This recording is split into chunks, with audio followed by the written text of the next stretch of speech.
Cambridge and with Sean is a Weirding Way Media podcast. You flea-bitten fur-brain. It's Big Jim's World of Adventure.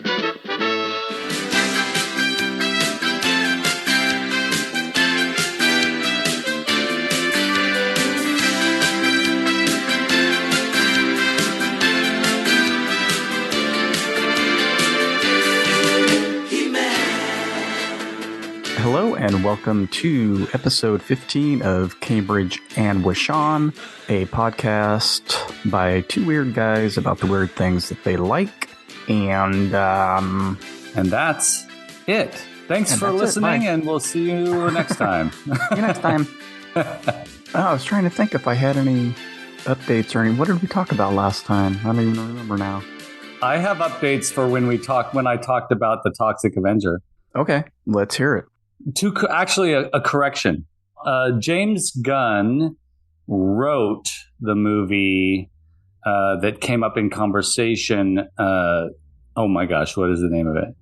Tromeo and Juliet. He wrote that movie, and his wife at the time, Jenna Gunn, now known as Jenna Fisher from The Office, was not in that movie, but he wrote another movie called Lolly Love, which was another Troma film that she was actually in. So, yes, there was a James Gunn connection to Troma. And yes, Tromeo and Juliet was a movie that he wrote. But Jenna Fisher from The Office was in Lolly Love, which is another Troma film that he wrote, which was actually a little more like kind of a normal comedy for Troma. So, yeah, that's my amendment to my Troma excursion. Yeah, I'm glad you caught it because I would never have. So I haven't seen any of those movies. Yeah. I didn't realize that they were a couple. I wanted to get it right. Yeah, she was formerly Jenna Gunn. You can go on IMDb and look it up. Look it up, people. Look it up. Do your research. Or do your research, Ronnie. You're the one that said it. I know. I'm trying to see what we talked about, what I talked about last time. I thought I had something. Planet of the Apes. That was you. I don't have a correction, but Devo. I do want to say that I did get to see Charlton Heston in person at who's the actor who's in The Illustrated Man? Oh, it doesn't matter. Rod Steiger? Rod Steiger, yeah. Rod Steiger's Hollywood star that was awarded to him. That event, I just happened to be in Hollywood at the time, and Charlton Heston was there. I got to stand next to the guy, which was pretty cool. I stood right next to Charlton Heston. I was too nervous to shake his hand, but this other guy who approached Charlton Heston right away and tried to get his autograph had a giant tumor coming out of the back of his head with a Band-Aid on it. And oh my gosh, I will never forget that. Did you whisper to Chuck, as I like to call him? Did you whisper, fuck the NRA? Yeah. I said, I did. I slipped a note in his pocket, said, asked him to think about a few things. I don't think that made any impact at all. And we've lost a few listeners. That's how it goes. That's how it goes, folks. From my cold, dead hands. Well, since I'm hosting, that means you're up first. All right.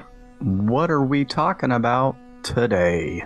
I guess we'll sort of roll out the connection here a little bit later on, but I'll go ahead and mention it slightly. There is an association between what I picked today to talk about and what you've chosen to talk about today. But it's quite a significant relationship, mainly because of Mattel. We're going to return to Masters of the Universe territory. This particular character has been on my mind. I mean, he's been on my mind since I was a kid, but he's slowly becoming a large part of my toy collection. In other words, I have several versions of him, and that seems to be expanding. So this guy is Mattel's Masters of the Universe Beastman. You furry, flea-bitten fool, I'll cover my throne with your hide! Savage henchman of Skeletor. Is that how he's described? Yeah. On the packaging? on the card back, yeah. Cool. So there were 2 action figures as a kid that I really, really, really wanted that I never found in the stores, never got as a gift or anything like that. And that was, of the Masters of the Universe line, these 2 really made an impact on me because I never got to actually have my own for my little toy shelf when I was a kid. And that was Skeletor and Beastman. My appreciation for Beastman extends beyond Skeletor. I liked Skeletor, but I was really strangely obsessed with Beastman. Partially the color choices. He has sort of almost like Kiss makeup. It's like white makeup with blue, kind of slightly Gene Simmons-y eyeliner going on, and blue lipstick. Mm-hmm. And the orange fur, the red armor, the blue, the orange, the red, the white, all of that just did something to me as a kid. And this is very revealing, but I would just lay in my bed and stare at the ceiling and imagine dressing up as, or having the toy, or just being Beastman. That's weird. That's super crazy. Yeah, let it all out, Ronnie. Yeah, it's a safe place. Thank you. I'm wiping the tears away as we speak. It's a safe space, Ronnie. Thank you.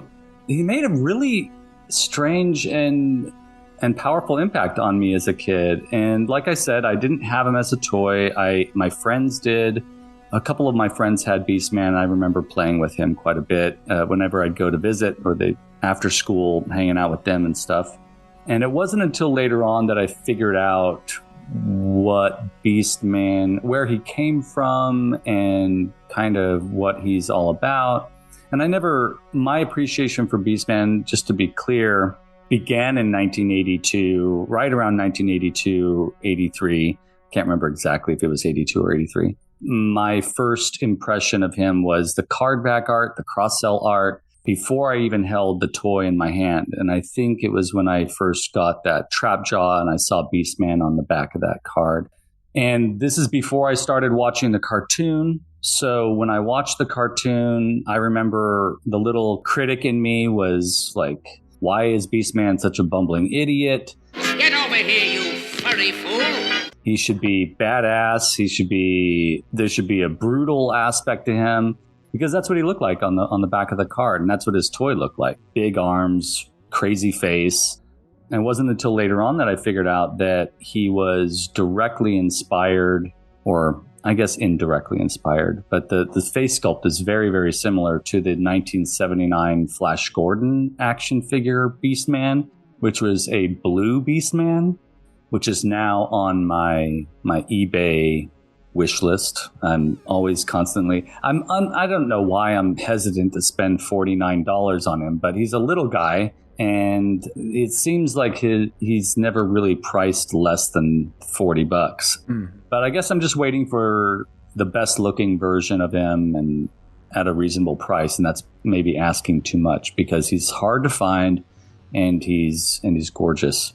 You ever see those Flash Gordon? I'm not familiar with the Beastman from Flash Gordon. I'll have to look it up after. No, I've seen the Target that I go to has some of the repro Flash Gordon characters. I mean, they've had them for I think they've been on the pegs for a couple of years. Yeah. The card art's beautiful. I have no interest whatsoever in Flash Gordon or that scale that they're in. I don't particularly care for. But I think it's just, I'm not sure which figures they have, but every time I go and look at the quote-unquote pop culture section, they're sitting there. Now, it could be that they've sold them and they're restocking, but I have a feeling it's the same 2 figures that have been there the whole time. Which is a little disappointing for me, because I really wanted them to put out the Beastman. He would look great amongst my other Beastmen. You can see, because they use the vintage card back art for those Flash Gordon figures, those reproductions, those large scale reproductions, that you can see the Beastman face on the card back. It's just the blue screaming ape-like beast face. When they started developing the Masters of the Universe line, Mattel looked back at the previously produced stuff that they had made, the Flash Gordon figures, those were Mattel. That's right. Okay. The Big Jim line, in particular, the Jungle Adventure Gorilla. They wanted to create like a big ape-like gorilla guy that seemed like it was inspired by the Flash Gordon Beastman, but at a larger, bulkier scale, because that's what they were trying to go for with Masters of the Universe. And there was a character that Mark Taylor had created called Gygor that was based on the gorilla from the Big Jim line. I'm not sure who came first, but there was also this red beast design that was kind of like a bear-like beast. And so they eventually, the sketches merged into a kind of gorilla-like beast man that had red fur at first, that was similar in scale to a gorilla size, like larger than the other figures. And then that evolved into just reusing the parts of all the other, of the other characters that they were developing. And Beastman became just sort of a normal henchman that matched the scale as the rest of the Masters of the Universe figures. So was that Gygor thing supposed to be one of the Masters of the Universe figures? Yes. Yeah. Okay. If you look, it wasn't a standalone thing from another line. He was kind of cool. He had yellow fur with black armor, and it was the gorilla, basically, just a repaint of the gorilla. We'll get into repaints later on when you bring up your your subject for today. Repurposing is the word, is Pee-wee's word for today. What's today's secret word? That's right. Might be the name of this episode. If you look at the Flash Gordon Beastman, blue Beastman action figure face, and you look at the Mattel Beastman, the original Beastman face, they are very, very, very similar.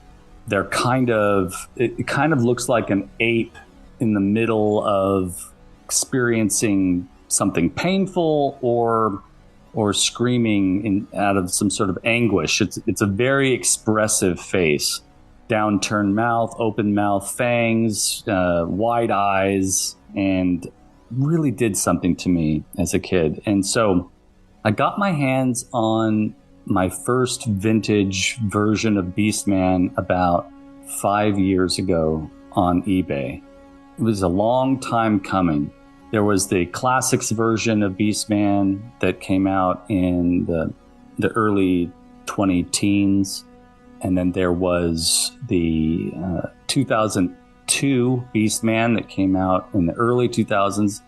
After that, I'm blanking out here. No, I think those were the two that were available. Oh yeah, the Filmation version of Beastman that came out from Mattel right before Super 7 took over the line.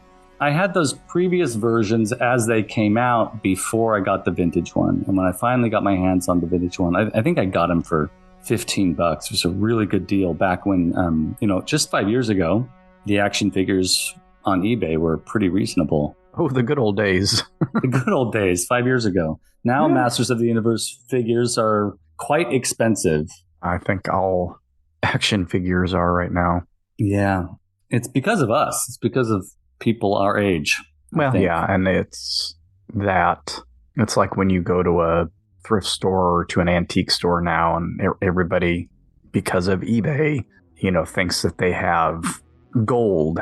And so, instead of price to sell, it's like, I'm trying to get as much as I possibly can. Well, it's going to sit there forever. I mean, you go to the Clovis antique stores, and I don't go as often as I used to, but you would see the same stuff there over and over again because it's overpriced. Yeah, it's not antique store priced, I guess antique stores it's not like a thrift store where you're selling stuff to help people out or whatever, but still, it's still junk that somebody had that they're trying to get rid of. And it's like, well, the same thing happens on eBay. I'm following an item right now that I know has been on there for 3 years at least.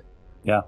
Same item. It's listed at the same price. It's been listed out for at least 3 years. And I'm thinking, dude, you need to, really? You're going to hold out for that price? Why not drop it $50 and unload it? I'm with you on that.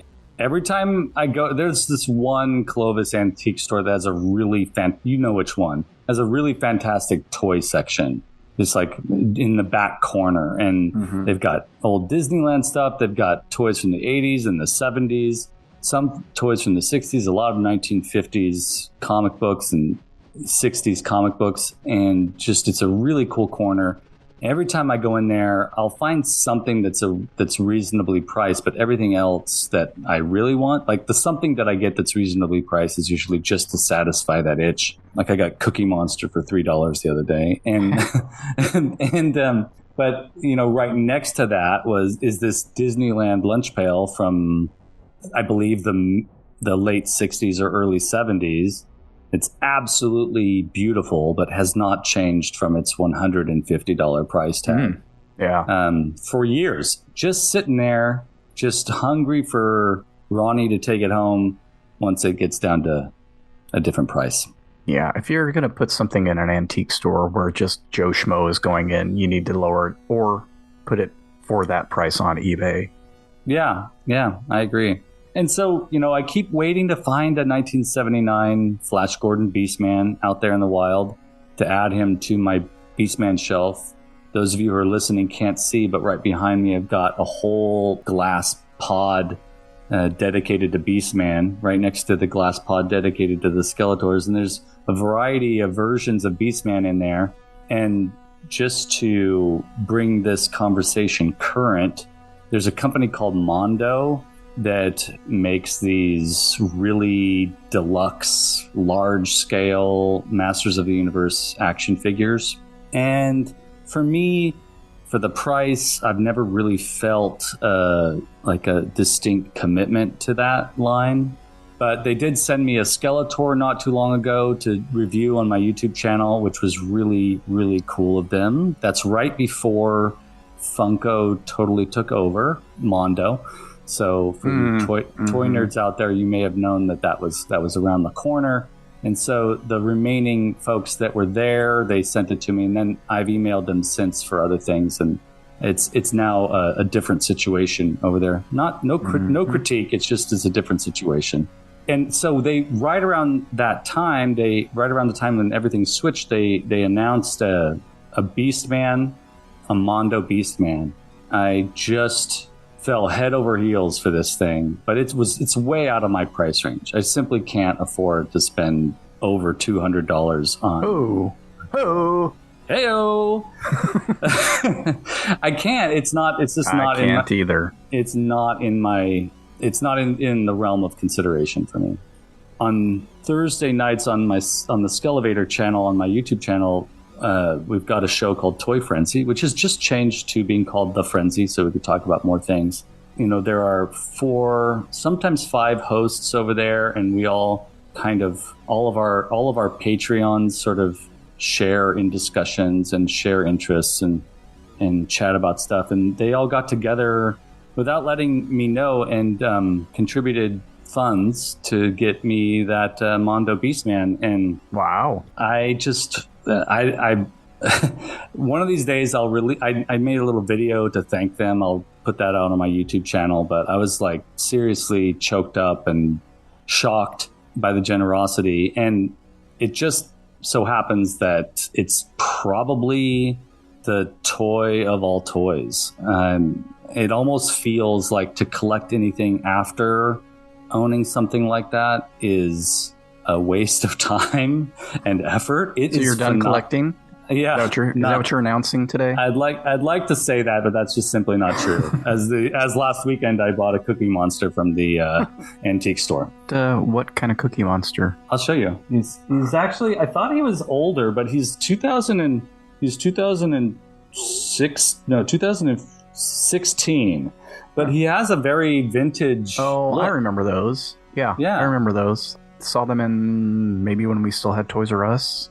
Okay, yeah, because Toys R Us did close around then. Yeah, this guy was it was really cool to find him. He's really a great sculpt, and he's solid PVC. I thought maybe it was either a Fisher Price little person or the finger puppet, but either one of those, I'm head over heels for those. Like those are on my list to get eventually. Yeah, there's a set, or there's maybe not a set, but at one of those Clovis Antique stores, the last time we went, I saw a bunch of Fisher-Price Little People, and there were some, they were all in just beat up condition. Yeah. And I think it was going as a set. But man, I love those little guys. Me too. They're perfect. The Fisher-Price Little People count is like on top of my list to get eventually. Well, that's good to know. I'll write that down. Seriously. Yeah, it's him, and Sesame Street. Well, one of these days we're going to go deep. You and I are going to go deep with Sesame Street on here. We got to do that. I was actually looking at them the other day on eBay, and I showed Cleo and Carlita the Snuffleupagus. Oh yeah, for the yes, so goofy. It's like, why would you do it as that kind of figure? I'm like, why not? I do it. It doesn't make sense. Just do it, right? Just paint the shape, and there he is. Yeah, we're taking a tangent here, folks. If you haven't realized, it's time for another tangent, and that's good. That's good. So I have not only do I have that Mondo Beastman now, I also got for my birthday a Beastman latex mask, which was made by the guy Mortarheads. We've talked about Mortarheads on here before, and I've got pretty much every version of Beastman that's been released so far behind me, and there's something real special about that guy. It's not the sharpest tool in the shed. Of course, you worthless hunk of fur. He's not the prettiest thing to look at, but there's something. He's probably the reason why. I mean, he made such an impression on me as a kid. He's probably the reason why I just really prefer the weirdest characters.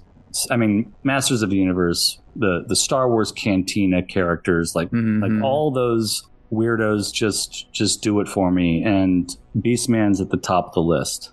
Do you have the Mega Construx Beastman? Because I have one sitting on my desk right here. I do, in a box in the closet, yeah. Now, I don't have I've got that prototype set of reaction figures from Super 7 that they did at San Diego Comic-Con or whatever. Oh, man. And I can't remember if Beastman was one of the 4 characters in that set. I think so. I'll have to pull that out. It's hidden away somewhere. That's actually gone up in price quite a bit. That's worth a chunk of change now. It's a really great set. I'm glad you have it. Mine's mint too, so maybe I'll sell it. Maybe, yeah. I might buy it from you. I've got $200. $200, Ronnie. I got 3 reaction Beastmen behind me. There was one that I really, really wanted. So when Beastman came out in the mini comics, when he first appeared in the mini comics in 1982, these are small little comic books that came with the action figures. He was all red, and he had some gold accessories, minor gold elements, and he was mainly just a deep red. And so the classics, I don't have this version of Beastman, but when classics came out, they released, I think it may have been a con exclusive, they released a mini comic version of Beastman. So he's just all red with some gold accessories. And then when Super 7 took over the license and they released those reaction figures, one of the this is funny, one of the reaction figures that they put out of Beastman was the all red mini comic coloration, and it was something that immediately, once it was released, it immediately went up in price. It was difficult to get. When the family and I took our very first trip to San Francisco to go to the Super 7 store, it was New Year's Day. It was right after the pandemic. We drove to San Francisco. We actually called the store just to make sure they'd be open, and we got misinformation. Someone said, or the recording said, that they were going to be open on New Year's Day. We got there and it was closed. Maybe somebody was sick and they couldn't be there or something. It was closed, and right in the window was I could see it through the window, the carded red mini comic Beastman reaction figure, and which at the store would be at normal price. At the time would have been about $17, I think. And then I just chalked it up to something I'd probably never get after a while. And then I did a trade with somebody online, and he threw one in, and I was just stoked. Sent him some toys, he sent me some toys, and that was one of them. So I finally got my hands on him. But yeah, Beastman is fantastic. A really special character. I have a lot of affection for him. He almost stopped me from collecting toys a few weeks back. And you used to dream about him in your bedroom. And I used to dream. I used to stare at the ceiling and dream about him. I mean, it gets a little weird. I was planning for Halloween. I could dress up like Beastman. I had it planned out. I could do the makeup, and then I could wear orange sweatsuit. I was just trying to figure it out. And it was it was a high concern for me. I get it. Yeah, like blue underoos, orange sweats, a red furry vest, and white makeup, and there you go. You're Beastman. Nice. It can still happen, Ronnie. It might. It might. Now that I have a mask. Yeah. Yeah. Now that you have a mask, throw the rest of that outfit together. My family's already worried about me. Then if I do that, they're going to be like, "Yep, he's lost it." That's weird. All right, we'll take a quick commercial break and be right back. What do we have here? It's Castle Grayskull. And it's mine. Not so fast, Beastman. He-Man! You can pit He-Man against Beastman, playing for the power of Castle Grayskull. You have to put the castle together. Beastman's escaping. The throne, Dad. Dad, you saved the castle.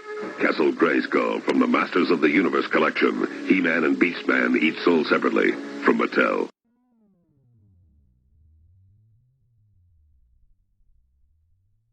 We're back from our ad break. Today, for me, this is a side quest obsession. I never had any of these figures when I was a kid. Like you never had Beastman. I never had any Big Jims. It's Big Jim's World of Adventure. And it's not a line that held a lot of space in my head as a kid. I don't really recall seeing them at the store. I know I didn't really actively look for them. And it could be that the line was pretty much already discontinued by the time that the one that did become an obsession for me was already gone from the stores. And so I don't really have like distinct timelines and everything like that like I do for some of this stuff. It came up, I'm not sure what I saw after the last episode, because I was going to talk about something else today. Something triggered this in my head, and I thought, I'm going to start looking for this figure again, and then off to the races with the whole idea. So Big Jim was started in 1972 by Mattel. It was kind of their answer to G.I. Joe, made in the strange scale of 10-inch action figures, which wasn't a thing before then. G.I. Joe was 12. Barbie, which Mattel had, was 12.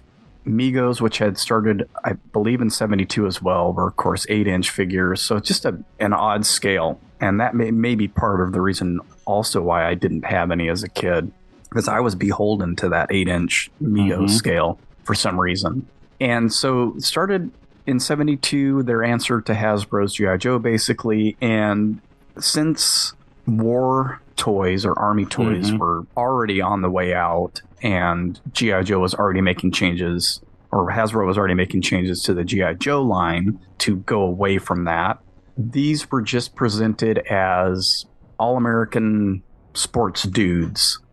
So you had Big Jim, Big Jeff, Big Josh, Big Jack, who was an early African-American action figure, Dr. Steel, and Chief Tankua. I always want to say Tanuka, but it's Tankua. So you had all-American dudes. Some of them had beards.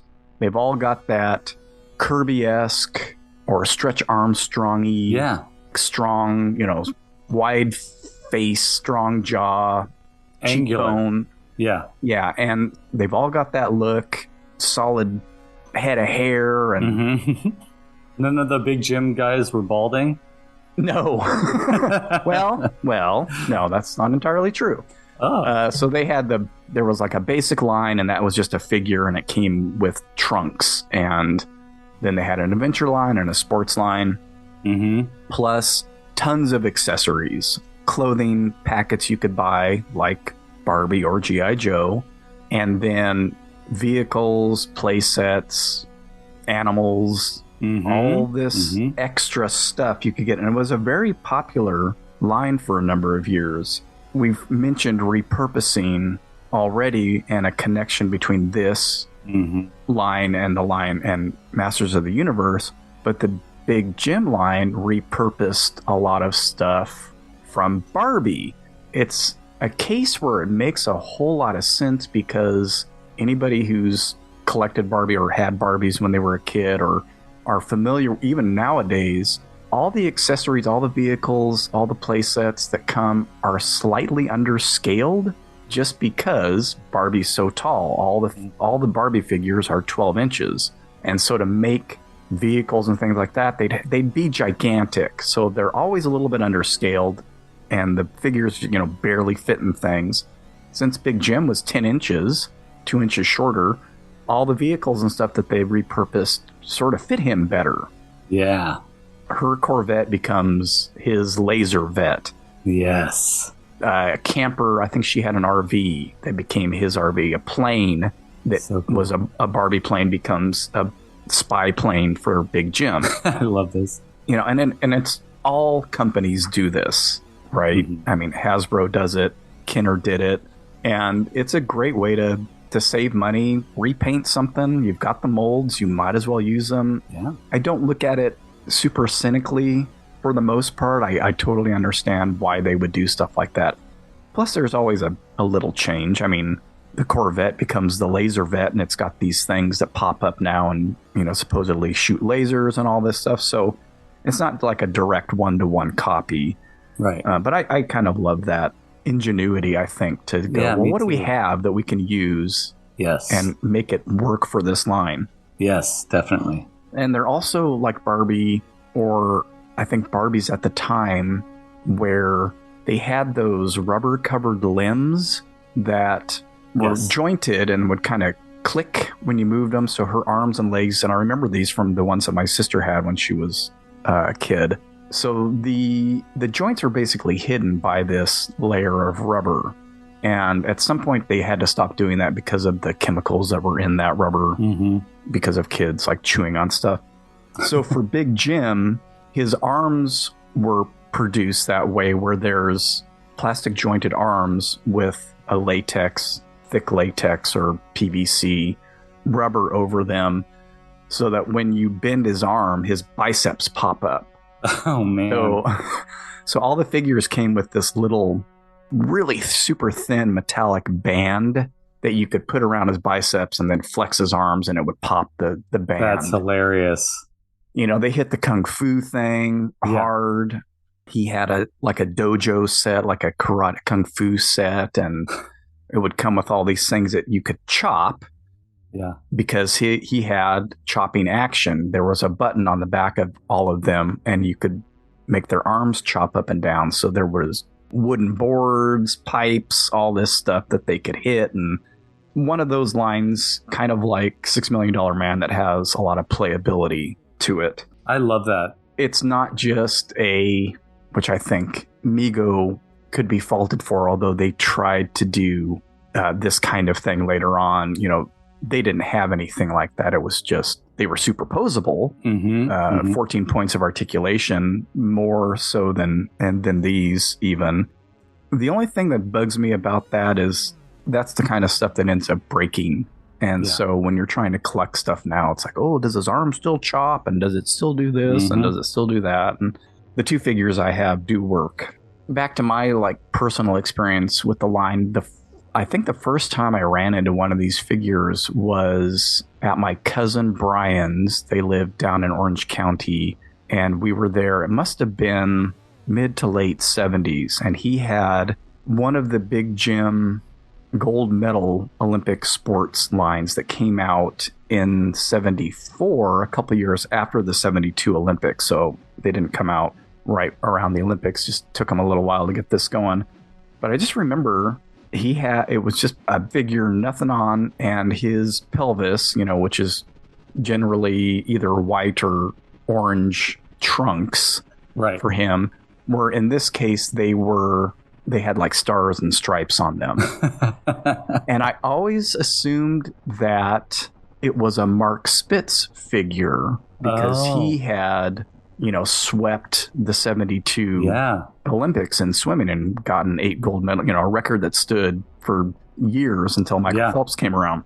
There was a very famous poster of Mark Spitz in 1972 with his swim trunks on, and they were almost exactly the same thing. So just in my head, I just thought that was a Mark Spitz that makes action sense. figure. That makes sense.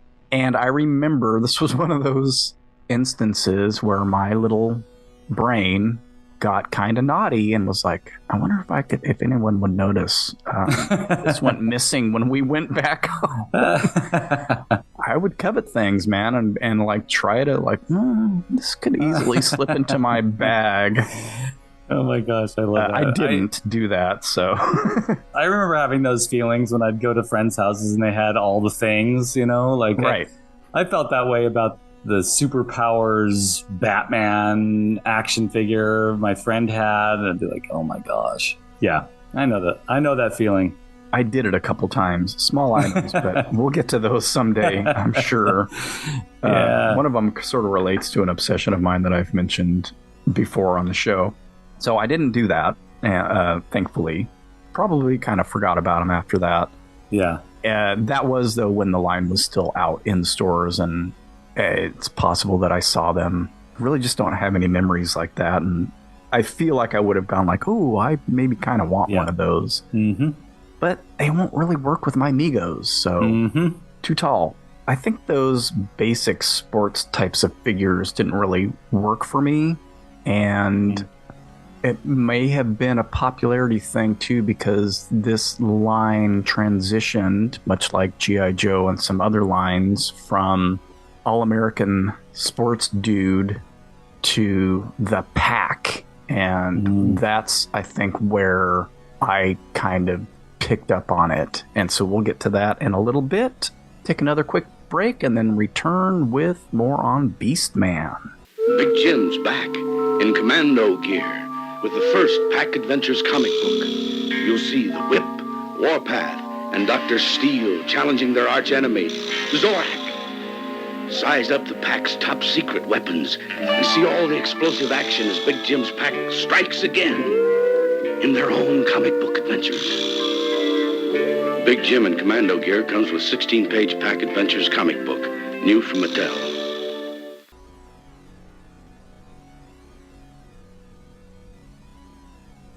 All right, so we are back, and let's hear some more about Beastman.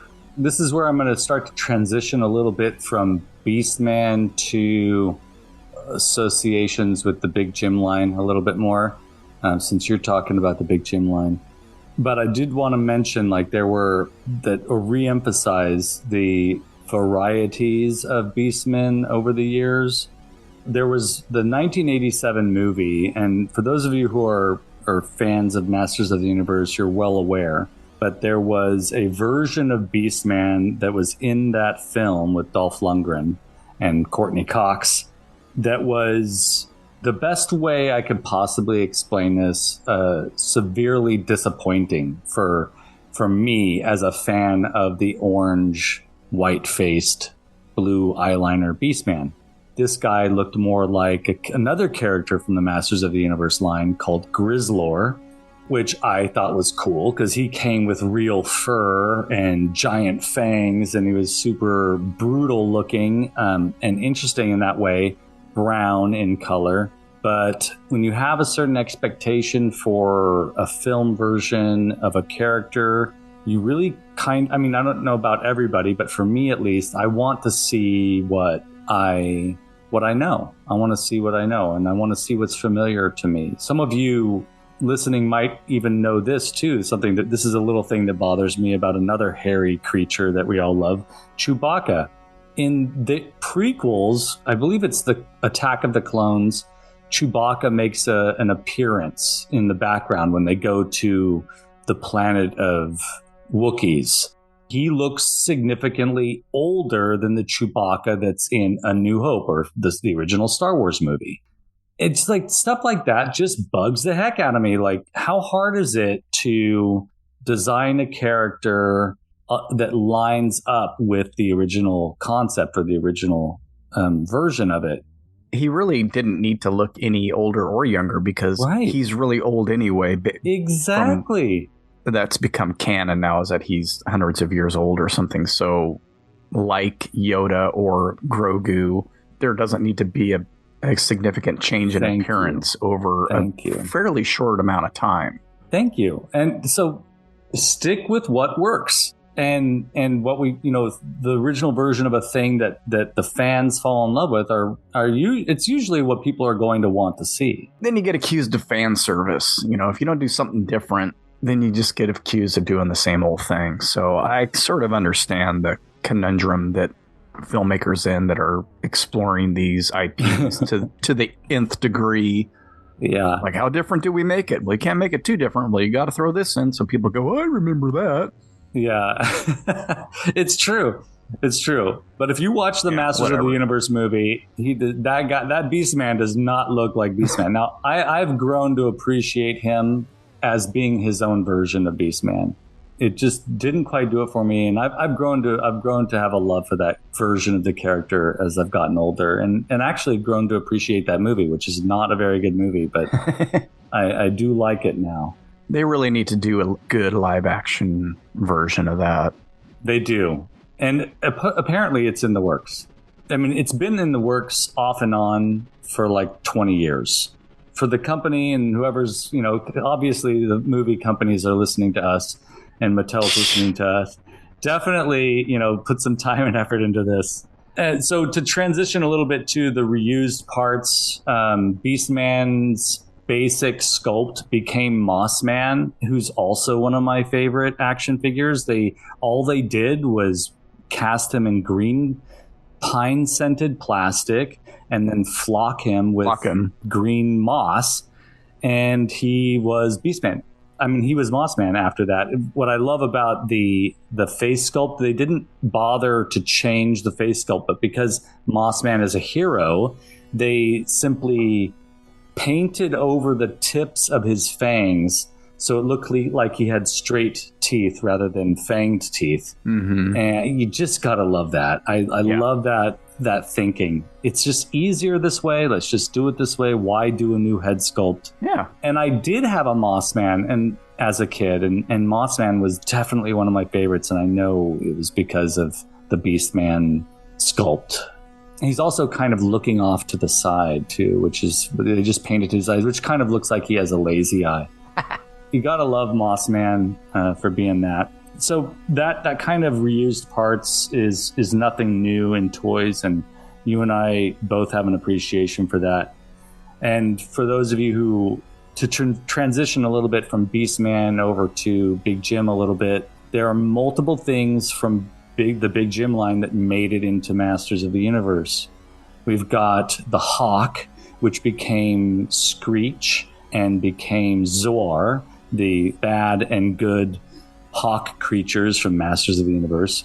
Zor is the orange, white, and blue, again, great color scheme, hawk that becomes, or eagle that becomes the sorceress. They transition from one to the other. And then Screech is the baddie. It's purple, pink, and blue, I think. I believe there was a hunting Big Jim set that came with a bear. And that was one thing that inspired the Red Beast, which became Beastman. But then there's also, as I mentioned before, the Jungle Adventure Gorilla, which was also an inspiration for Beastman, which became eventually the physical prototype for that character, Gygor, that we mentioned earlier. And then there was I can't remember his name. I should have looked it up before today, but he's the Trapjaw character from the Big Jim line, who was a villain who had a mechanical arm with a hook hand and a mechanical jaw. Iron Jaw was his name. Iron Jaw, yes. As a side note, that was a part of one of the foreign lines, which I'll kind of get into. Yes. On my part. I'm pretty sure, I could be wrong. If you're a Big Jim expert, feel free to contact us. But there were a number of figures that were not produced for America. They were produced in other countries. Now, it is very similar to Trapjaw, though. he is. The biggest difference is that he's 10 inches tall. Right. He's not beefy. He's not, what is it? He's not swole, as the kids say. And he's wearing like clothes, so he's very cool. He's kind of a pirate looking character. There's a show on Netflix that I feel like did not garner a lot of success, and I forget what it's called, but there's a character in there that looks very much like the Iron Jaw from Big Jim line, and it's about modern pirates. I wish I could remember the name of it. I'm just thinking of it now, so I didn't think to look it up. But I did see the trailer, and I was like, that is either Iron Jaw or Trapjaw inspired. Interesting. Yeah, it looks like a super cheesy show, so I haven't bothered to try and watch it. And then there's also the Tigers, the tiger from the Big Jim line, which became the iconic Battle Cat slash Cringer of the Masters of the Universe line and the Panther of the Masters of the Universe line. I just love this story. They're like He-Man. He's a barbarian. He needs a steed of some sort. And one of the guys from Mattel is just like, here, let's just put him on a cat. And they jokingly said, well, he could be painted anything, green and orange. And so the people took it in the back and painted it green with orange stripes. And it just happened to work. And so that's how we got a giant cat in the Masters of the Universe line. They just reused the Big Jim cat. And I do think, and I'm not an expert on this, we talked about it on Toy Frenzy once, I believe. The cat goes back to a previous line before. It goes back to Tarzan, which was sort of a prototype of Big Jim. It's the same body. It's a Big Jim figure right before Big Jim happened. And it came with a black cat. Right.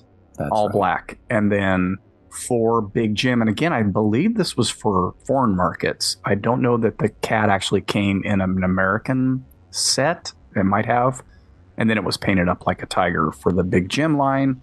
And then, as you've mentioned, reused again. Yeah. And it's kind of great that for that 6-inch squatty line of action figures, it kind of works to where he can ride on him. Yeah. Obviously, they weren't riding on him in the Big Jim line. It was a more to-scale figure for them. You know, they created these organic looking sort of H.R. Geiger inspired saddles and a helmet for Battle Cat. And you paint them odd colors, green and orange, and you flock the other one with purple flocking. And before you know it, you have this super weird looking cat steed that's just perfect for this. Yeah.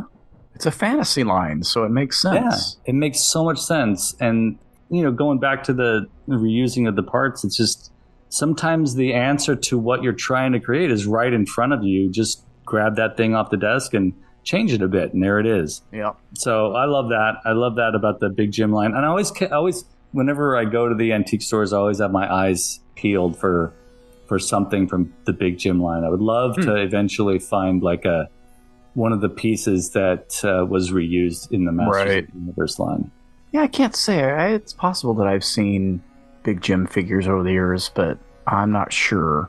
Yeah. I don't think they're as common as, going and seeing a G.I. Joe or Star Wars action figures. Also, they've never, to my knowledge, they've never re-released the Big Jim line. So there's never been that I know of a reissue that would be more common to find in a store like that. Not in that scale. I think they were going to in a smaller scale at some point. And I don't believe that ever panned out, but there were some figures like prototype released in a maybe 5-inch scale or something, maybe 3 3/4 inch. And I don't even think that they were posable. And they're really odd looking. Slim Jim. Yeah. Toy Polloi actually did an episode on the reissue figures. Oh, yeah. I'll have to go watch that. I think they were a Comic-Con exclusive or a con exclusive somewhere. That's cool. That repurposing, yes, as you've mentioned, is an interesting. It's not quite as interesting as the jump from G.I. Joe to Henshin Cyborg to Microman to Micronauts, but it's got that same kind of vibe where they are cannibalizing their own stuff for a new line. It's strange though that, and they go over this on that Netflix show, The Toys That Made Us, on their Masters of the Universe episode. They talk about the evolution of Big Jim into Masters of the Universe, where much like Kenner taking Adventure People, Fisher-Price Adventure People, to use as their prototypes. I mean, they're taking figures from a completely different company and toy line. Yeah. Mattel kit bashed a Big Jim figure into the prototype of He-Man, which I'm sure Masters of the Universe people know all about this. The lore that it was supposed to basically be a Conan the Barbarian toy line, and we won't get into all that, but yeah, I watched most of that first season of that show, and then I just couldn't deal with it anymore. It just seemed like they were being too smug, and it just had an odd tone to it where it felt like they were making fun of the people involved in not only making the toys, but the people that collect them, yet they're fans. I don't know. Yeah, it struck a weird, snide kind of tone for me. It's time for another tangent. Let's do a little sidebar here. So the guy's name is Brian Volkweiss, the guy behind those. So it took me a little while to understand the snarkiness. And I hated the narrator. I don't know if it's him, but I hated the narrator. Yeah, it took me aback as well, because I was like, are they not taking this seriously? And then you realize that it's kind of just like a snarky, hipstery way to share your knowledge. I don't like it, but I definitely tolerate it because unfortunately, there's not a lot of this kind of information out there. So it's just like you take what you can get. That company recently signed on to do these 30-minute episodes for the Disney Plus channel that explore it's called Behind the Attraction. It explores the history of significant rides and attractions at the Disneyland parks. It's the same snarky approach, but I don't get that. My thing is I can't not watch it because I can't find those documentaries elsewhere. They just don't exist. And so I'm thankful that that company and that person is doing it. I just feel like as a person who takes these things super seriously, I would rather have sort of a straightforward documentary approach than using editing as a comedic tool. Or a lighthearted approach. But to me, it's like, feels like they're trying to distance their own love of this stuff so that they don't seem uncool. I don't know. There was just this weird vibe to them that really put me off. So I never watched anything past that first season, and I never watched the series, The Movies That Made Us, because of that, and was like, I'm just not interested in feeling like I'm being looked down upon for watching a thing that you produced about stuff that I like. That's a weird tactic to take. And maybe it's just me, but that's how I felt watching that first season of The Toys That Made Us. I'm with you on that. The only difference between you and me is that I will fucking tolerate it because I want that. I want that information and I want that feeling. So I will tolerate the abuse, the hipster abuse, we'll call it. Just so I can get those images into my brain and get that information in my brain. I'm of an age now where and I probably said this on the show at some point, life is too short to listen to bad music, watch bad movies, do things that you don't like to do. So that's sort of my take on the world in general. Like, why would I do that if it's not fun? I will say this really quick. If folks listening to this are like, well, then where do I get that information? Well, there's a really great YouTube channel called Keeping Walt in Disney. If you're interested in like old Disney films or documentary style information, that YouTube channel, Keeping Walt in Disney, does it without the hipster commentary, and it's just straightforward information. So there you go. You overgrown fur coat, you let him get away!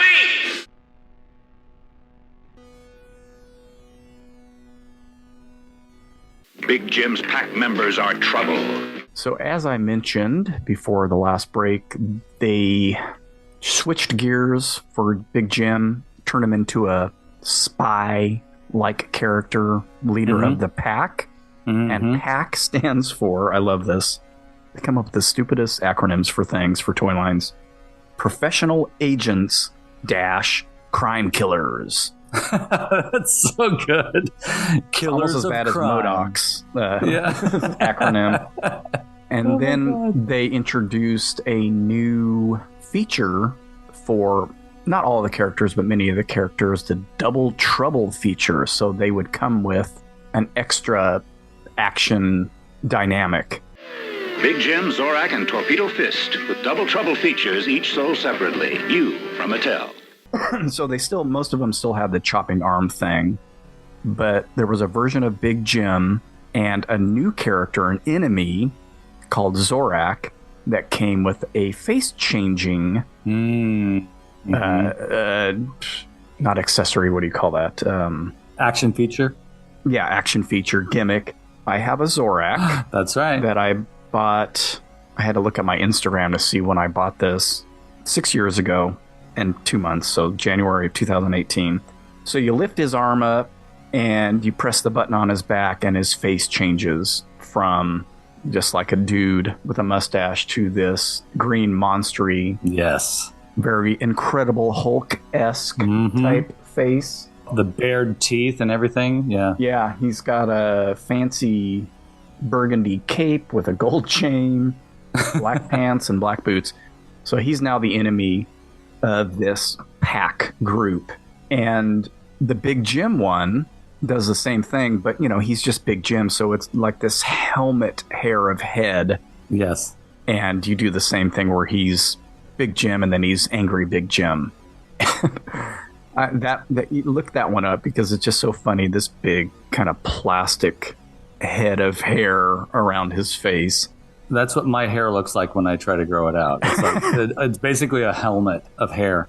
And so that again was repurposed in the Motu line with Manny faces. That's although right. That was, That's I think, a little simpler. It's just like a twisty thing on his head, if I'm not mistaken. Yeah, it's a little knob. So this is kind of cool, and I'm not going to do it now because I'm getting a little wary of cranking up his arm and doing that. Zorak is a figure I remember seeing and liking a lot, and obviously enough to get him. Don't think I spent too much on him, and he's complete. And in very good shape. I just cleaned his outfit the other day, and in cleaning his pants, it messed up the elastic a little bit because these are not as snug as they were before I cleaned them, which kind of ticks me off a little bit. Yeah, definitely. That's frustrating. But he is in great shape. That wasn't the figure, though, that I was obsessed with as a kid. That was a figure who was around since the beginning of the line. He wasn't introduced with the pack, but his backstory kind of changed, and that was Dr. Steel. Oh, yeah. The Incredible Dr. Steel. You've got Big Jim and Big Jeff hacking across the land, stopped cold by a gleaming hand of the Incredible Dr. Steel. With rugged face and strange tattoo, you make him break a bar in two. Make Big Jim and Big Jeff strike a blow. Is he friend or is he foe? The Incredible Dr. Steel. Big Jim Safari outfit, Big Jim, Big Jeff, and the Incredible Dr. Steel, each sold separately from Mattel. My friend Jason, of course. We all know Jason. Had this figure. And I remember really, really digging this guy. Yeah, so he's cool. We talked about balding. He is bald. Yeah. And I guess he's supposed to be Asian, part of that whole kung fu stuff that was going on in the early to mid 70s. He's got a kick-ass dragon tattoo on his chest. Oh, yeah. And all of the figures had a little wolf pack tattoo on their hands. When the line was originally produced and he was a part of it, he was more ambiguous as to whether he was friend or foe. And they even say that in the ads. Is he friend or is he foe? But when they sort of switched to pack, he was part of Big Jim's pack. And he's got this great chromed right hand. I'm not sure where he got his doctorate, but or what it's in. But he's Dr. Steele for whatever reason.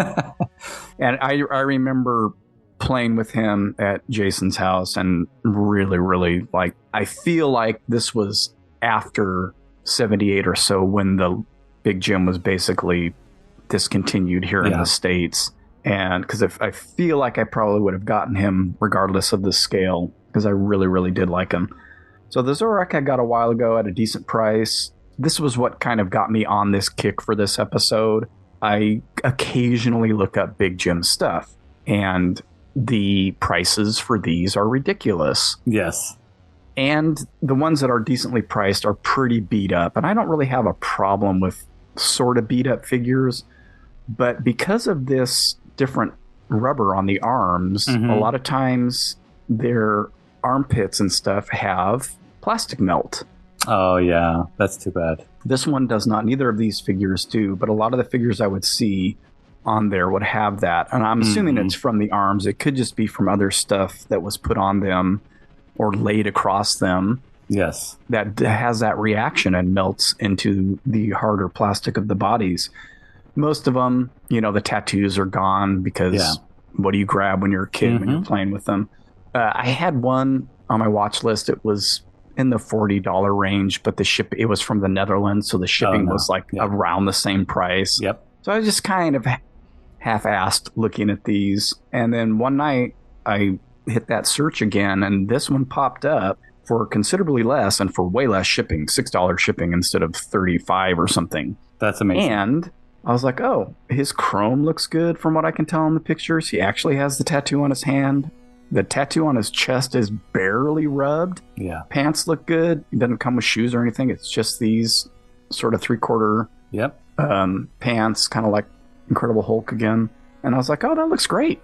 They're called capris. Yes. they're shredded on the ends, though, like Hulk's pants from Mego.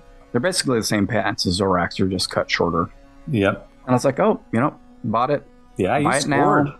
Showed up, and I'm like, okay, I'm not going to clean his pants like I did Zorak, because I don't want the elastic to go out again. But his arms were really dirty, so I was going to clean those and clean the body. So I'm taking off the pants. I'm like, oh, he doesn't move. Oh, no. And I get him off, and his left leg had apparently been repaired. Oh, yeah. And it looks to me like hot glue was used. And so it's basically shoved into his pelvis, and it makes his leg and his body not move. Oh, that's too bad. And I was a little bit disappointed in that. Yeah, I don't blame you. And so I'm going to go on a little tangent here about eBay. And I don't know if you've encountered this, but I was looking at something else, a couple other things. And I've noticed that descriptions for items are starting to sound a little weird. People are using AI to generate their item description listings for eBay. I believe it. So for this figure, most of the information is correct, kind of vague. But oddly, it says this figure is made of steel, was made of steel in Hong Kong. So this is the part where the AI thing is not getting the information right. Yep. He's named Dr. Steele. He's not made of steel. I obviously know that. But people are going to get themselves in trouble when an item listing doesn't match what the person gets because they've used AI and they haven't edited it. Yeah. Because he could have easily cut that line out of the description. I think it went on to say his name is Chop Chop, which is God. They have chopping action. So people, if you're going to use AI to generate eBay listing descriptions, you really need to at least look at it and weed out the misinformation. So I messaged the guy and I said, hey, look, I can't leave you feedback because, for one thing, it looks like your description was created using AI.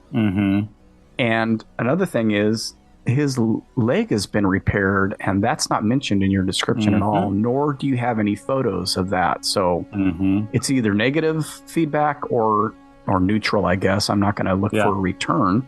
It displays very nicely, and it is generally in very good condition other than the leg. I think Right. at some point I could possibly swap out a pair of legs Yeah. for it. For my purposes, for display or whatever, it's fine. He didn't offer like a refund of any amount or anything, but whatever. He did reply and say, "Oh, I did notice that.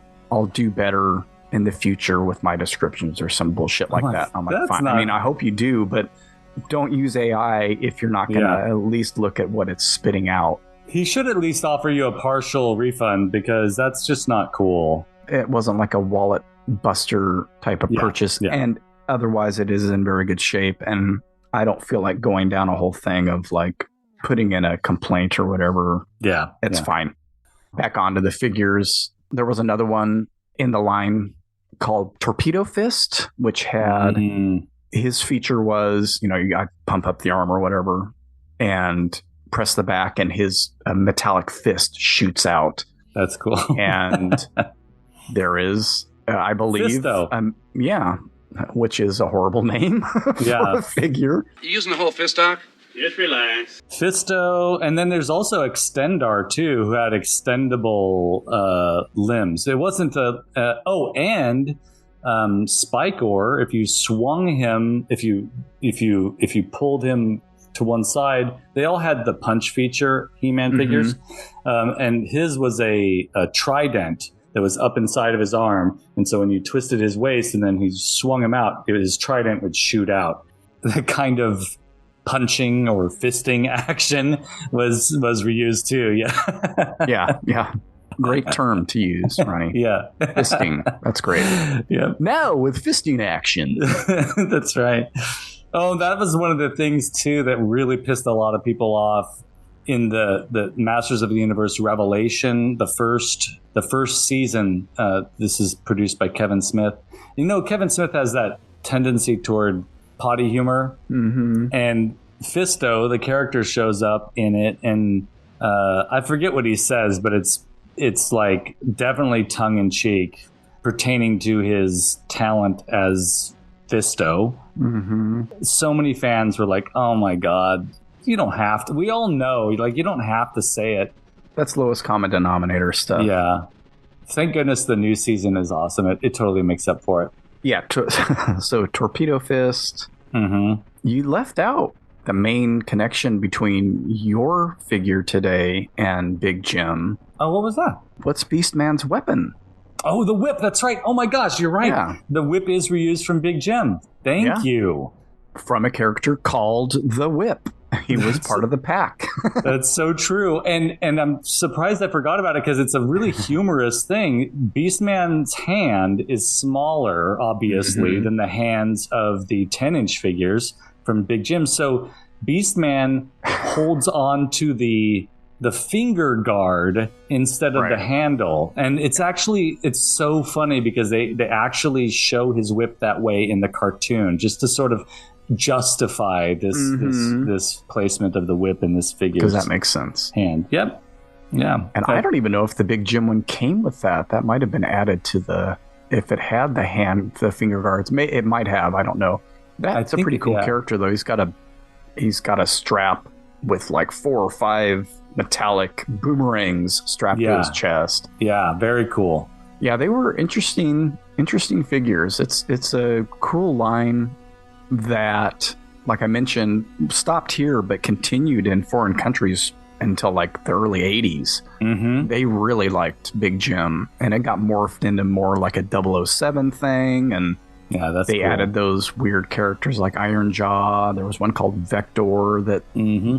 has armor kind of like Manny Faces, and Zorak becomes a pirate. So when you do the double trouble action, instead of the green Hulk-like face, it's a skull. That's so cool. Yeah, they did all kinds of neat stuff with it. The accessories are cool. The vehicles are cool.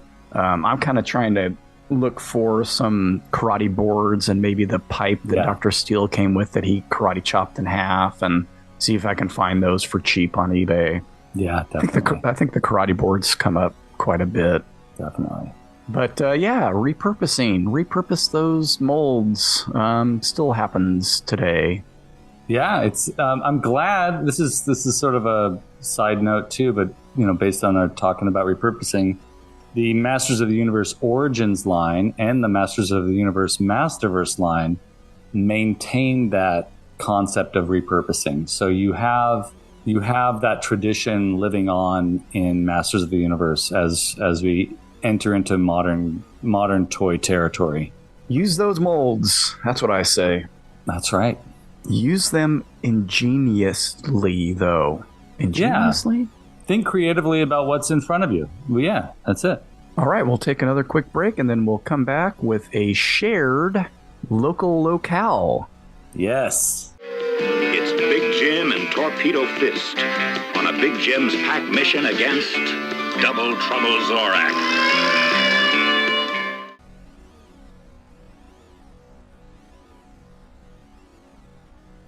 Okay, we are back, and we are going to talk about a long-standing local locale that has, I know, been present in my life since I was a little kid. Mm-hmm. How about you, Ronnie? What's your experience with this? Well, this is like a big deal Fresno place, I think. Yeah, if you're from, in fact, if you're from the Central Valley of California, there's a very good chance you've encountered this or eaten here numerous times. And when I was living in Los Angeles, there was one in Lakewood, I think was the name of the town outside of LA, that had one. And it was exciting that they had one. But this is me and exciting Ed's. To you, at least. It was exciting to me. Yeah. We should preface it by saying that this is not run-of-the-mill pizza as you expect pizza to be. It's a very unique version of pizza. I'm saying that, and people are going to be thinking, "Oh, what is it? Is it?" I'm trying to think of something creative. It's pizza. It is pizza, but it's just. Well, we'll get into why it's different. Say the name again, because I talked over you. Yeah, Me and Ed's Pizza, Me and Ed's Pizza Parlors. Yeah, Me in Ed. So Me and Ed's. Yes, because when you say it, it's kind of like LMNOP. Like Me and Ed's. Me and Ed's. So some dude and Ed decided to make pizza. Yeah. And it's been around at least since the 50s, I think. Yeah. I didn't do any history, but I know it's been around for a good long while. And no need to. The parlors have not changed. So if you want to go to most Me and Ed's parlors, the one that our family goes to, which is out in Sanger, looks just like the Me and Ed's parlor in the Tower District that my family used to go to. It hasn't changed. That one's changed, though, because it's now one of those. Yeah, the Tower one, it changed a long time ago. Oh, I missed that. They've got that wall of beer where you can just walk up to the spigots and get your beer. That's too bad. I don't go into them anymore. Yeah. Almost every Friday our family gets a Me and Ed's pizza from the one in Sanger. It is... It's an acquired taste. It is not Chicago-style pizza. It is not New York-style pizza. It is not deep dish. It is definitely a thinner crust. It is definitely not like Round Table. It is definitely not like Domino's. Part of what distinguishes Me and Ed's from other pizzas is they've got a cornmeal, crumbly, and almost over-baked pizza crust. It's always crispy. It's cracker-like. Yes, it's a cracker-like. It's almost like, since you're Armenian, you know about this, it makes me think of lavash. Yeah, definitely.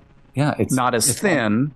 Not as thin. But a lot of places use cornmeal as their sort of ball bearings to get the pizzas in and out, but it seems to stick to this crust a lot more than most other places you go to, right? It's a very different crust from the ones that you mentioned. I have encountered cracker-like crusts this elsewhere. It's not the like billowy, Italian, Sicilian style crust where the edge is super poofed up, and sometimes there's hardly any edge to them. We just got one a week or so ago, and it was like the sauce was all the way to the end, which I like because I really like their sauce. That is another difference. Yes, their sauce. The sauce. Cool. Yeah, so we had one in Sunnyside where the public library branch was that we went to, where Christensen's Market was that I went to and looked at comics. where the optometry or the glasses store was, where I first bought my first pair of Ray-Bans was. All that stuff was in this strip mall, and that was where we would go. Either, I mean, we would just go and eat there, but many times it was after our night games at Bakeman Field for Little League. So if we didn't get a burger at the snack bar, which were fucking amazing, by the way. That's nice. We would go get pizza at Me and Ed's. I think like many people, it was always pepperoni to start with. And then as we got more adventurous, we started getting linguiça on our pizza. And I have to mention something about this. It was very different than the linguiça that they use now, which is basically cut up like pepperoni, cut up in little spheres and put on there like, a sausage. From what I remember as a kid, when we got linguiça and pepperoni pizza, it was more like almost like bacon that's been cut up and fried, or like how prosciutto turns out when you bake it, where it was very thin and crispy, but like crumbled. So I don't know if they were using like fresh, like chorizo. You can get chorizo that's smoked and cured, or you can get Mexican style chorizo that's just, you have to cook as you have to break it up and cook it. It's almost like it was that kind of linguiça, like it was a fresh linguiça that hadn't been cured or smoked in any way. And my God, that was once we discovered that was what we got. It was always on the pizza. Absolutely loved it. The pizza that I just mentioned that we got a week or so ago had pepperoni and linguiça and black olives on it. Oh yeah, so good. Not the same linguiça, but it's still, I love the flavor of it. So yeah, that was where we would go or order from. I don't know if they did delivery back then, but the pizza parlor, just like everybody else, red brick, wooden tables and booths, arcade games, and a jukebox. That's right. And it smelled like heaven in there. It really did, and it does. I will say that the one out in Sanger that I go to it's got a trash collection area behind it, and on hot summer days, boy, does it stink. So you rush in to get inside the pizza parlor just so you have the pizza smell. What my memory of Me and Ed's goes, I mean, I don't recall a time in my life where Me and Ed's wasn't part of my childhood. So it's almost as if it may even have been the first pizza I ever tasted. I could probably say the same thing. When I moved to New York for a brief period of time, and when I lived in LA for a brief period of time, I missed two things about the Central Valley food, and that was authentic Mexican food and Me and Ed's pizza. Because no matter how much, if you grow up on Me and Ed's pizza, and you're told and you're taught that New York pizza, a slice of New York pizza is just going to blow your mind or what have you. Sure, it's good, but nothing quite matches the expectation you have of pizza once you've had Me and Ed's. I mean, here's an example. When I remember being in my early teens, we moved to Oakhurst, which is above the Fresno area. They have a pizza place up there called Pizza Factory, which is also a common Central Valley pizza organization. And we got their pizza. It had mushrooms on it. It had what on it? Mushrooms. I don't know if you say it like that. Mushrooms on it. Mushrooms. That's great. Yeah, well, I think I have to say it mushrooms because I discovered that mushrooms on a pizza, if they're not canned, it's not as good because all the mushrooms I can't do the canned. All the mushrooms I ever had on a pizza from Me and Ed's were all canned. I grew up with that, and I just love it. There's something about it. And now, of course, that was when I was 12 or 13, so I have a very deep and complicated, delightful relationship to mushrooms now. But when I was a kid, it was just not the same. I was very disappointed that I wasn't getting that cheapo canned mushrooms on my Me and Ed's pizza. I'm not a fan, but they're tricky though too because they're imported. Yeah. So you think that when you order the imported ones, you're actually getting fresh, and you have to Which I'm order not. fresh if you don't want the slimy little canned ones. Yeah. And so I love the slimy little canned ones because of Me and Ed's, but I don't think I would ever eat the slimy little canned mushrooms if it wasn't on a Me and Ed's pizza, because I don't recall ever eating it elsewhere. So Yeah, we, my sister, when we order over at her house, there's one right down the street that my nephew actually works at, and you get a combo or something, and it's got those canned mushrooms, and we're all kind of like, but Yeah. you know, I'll combo. eat them. Yeah, the combo, which I'm not a huge fan of, to be honest with you. But the sauce, though, is the other thing. That crackery crust, and then it's a very pasty tomato paste sauce, and I love it. Yeah, it's awesome. Too much can be too much, because we've done that before on accident, ordered like extra sauce, and it's like, whoa, you know, this is so rich. But if there isn't enough sauce on it, man, it can be a bummer. Yeah, so for sure. The place by us, we have one just down the street from us. Just about anywhere you live in town, you've got one pretty close by, and they do a good job of sauce to cheese to topping ratio. Yeah, at some point we decided as a family that we were tired of it, and so we kind of stopped going for a long time. And there was a round table near, I think it was on Butler and something, so it was out, you know, real Sunnyside area, kind of even past the IRS, which is way south. Yeah. And so we started getting that, and you know, it was fine. That's normal style pizza with a kind of floppy crust and poofy edges, or we would go out to Aldo's in Clovis for sit-down meals, and we kind of snubbed Me and Ed's for a long time. But I don't know, at some point came back, and it was like, why did I ever leave you? We did the same thing because we have a pizza factory here in Fowler, and for a while we were like, should we just? It's right around the corner. Let's just eat there now. And we were kind of like okay with letting go of Me and Ed's pizza for a while.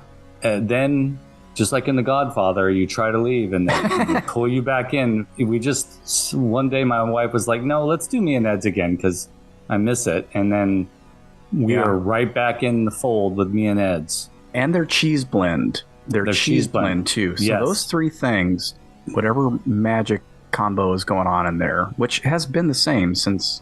Absolutely. I mean, they've changed the linguiça a little bit, but yeah, it's, you know, with Carlita not being from here, so for a while there we were getting Da Vinci's because they would have that. They were what, like $9.99 for a 3-item pizza or something for a good long while, and they're fine. And I don't mind different pizzas, but there's just something about that combo, man.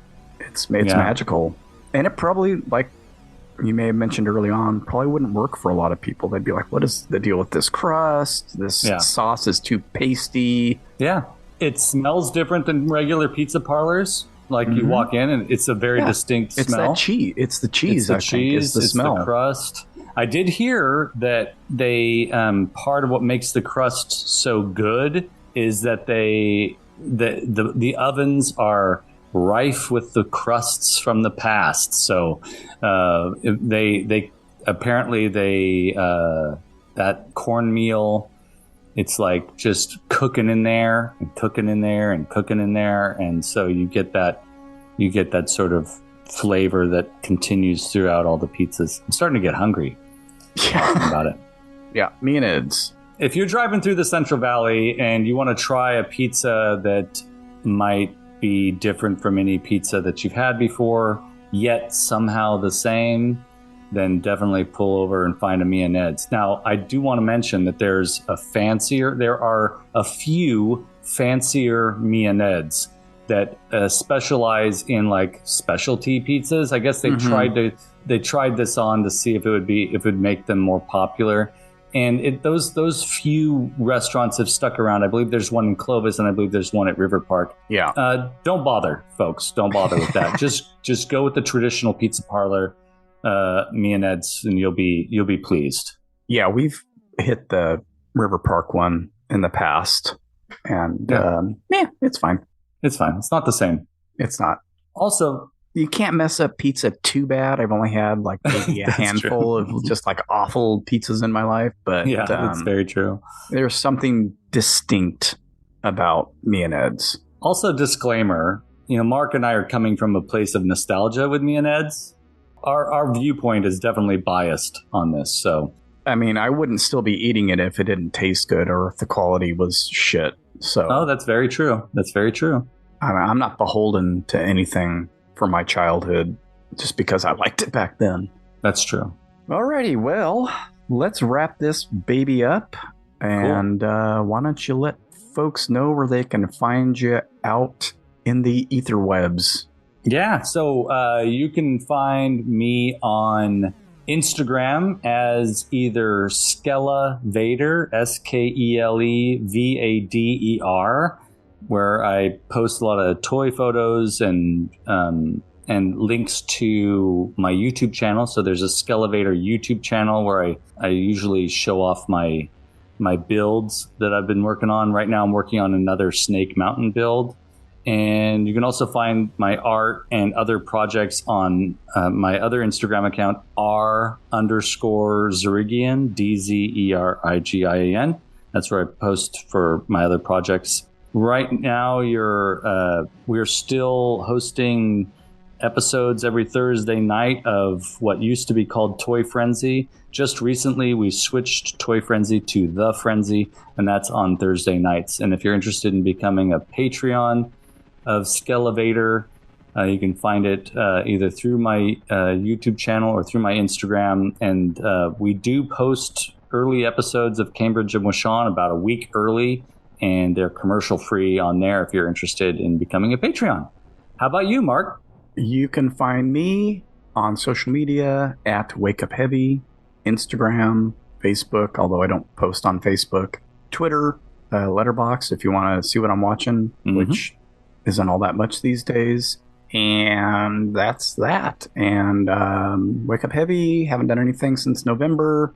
The Chasing Chevy Chase podcast will be out this month. I think we decided on third Wednesday of the month or third, I don't know. It's the third week. So look for it wherever you get your podcasts.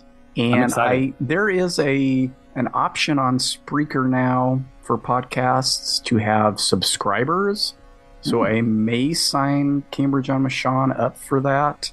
I don't know the details exactly, but since I'm not really actively doing Patreon, I may see what that is all about. And I don't know if it's where I could release the episodes early there for people that want to pay for it and listen to it without ads, or if it's just, extra stuff. I don't do the extra stuff thing. So I'll look into it. So that may be an option. We don't honestly have that many Spreaker-only listeners, so that may not even be worth the trouble. But at some point, that may be an option. And if it does happen, I will let people know. That's cool. When it does. All right, so until next time, Ronnie, take it away with the outro because I still have yet to put it on my computer. All right. I just thought of one extra thing to mention, too. You can also follow Cambridge and Washon on Instagram, so find us there as well. All right. Remember, until we meet again, have fun, stay weird, and keep collecting.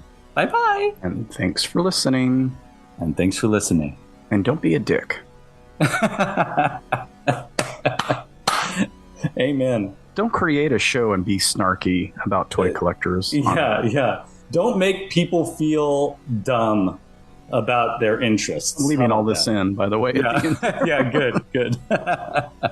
I'll show you all the true power of Beastman. You haven't seen the last of me. You turn Big Jim fierce and make Torpedo Fist punch out. A pack victory. Till next time. Where the hungry people go for pizza is the place for you to stop. Where the hungry people go for pizza is the place for you to drop in. Me and Ed's is the place where pizza's at its very best. Me and Ed's Pizza is the satisfyingest. You love the pizza Me and Ed serves, and you really know Me and Ed's Pizza Parlors are where the hungry people go. Cambridge and Washon is a Weirding Way Media podcast.